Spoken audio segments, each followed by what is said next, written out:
अस्सलाम वालेकुम। आप देख रहे हैं ZTV HD और मैं हूं सादिया बतूल। सबसे पहले शामिल करेंगे आज की अहम खबरें। हासिलपुर महकमा ज़राअत तोसी और फातिमा फर्टिलाइजर्स ग्रुप के इश्तराक से अघीती कपास की बहाली ज़्यादा और मयारी पैदावार के हवाले से सरसब्ज कपास कन्वेंशन मुनक्किद किया गया। कन्वेंशन के मेहमान खुसूसी सेक्रेटरी पंजाब ज़राअत, डिप्टी डायरेक्टर ज़राअत और साबिक MP चौधरी मोहम्मद अफजल गुल थे।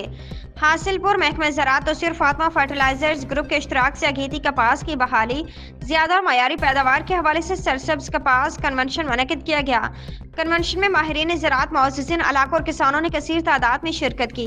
फातिमा ग्रुप के अफसरान और माहिरीन ज़राअत secretary Punjab Sarfraz Maksi, deputy director ज़राअत Jamil Ghauri, zonal officer Mohammad Khalid, assistant director ज़राअत मोहम्मद राशिद का कहना था कि किसान हज़रात ट्रिपल चेन के जरिए अघीती कपास की तरवीज को तरजीह देकर बेहतर पैदावार हासिल करके न सिर्फ खुद बेहतर ज़र मुबादला हासिल कर सकते हैं बल्कि मुल्की मईशत को मजबूत बनाने में भी अहम किरदार अदा कर सकते हैं।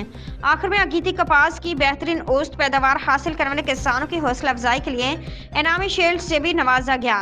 कैमरा टीम के साथ मुस्तनसर हुसैन, नुमाइंदा GTV हासिलपुर।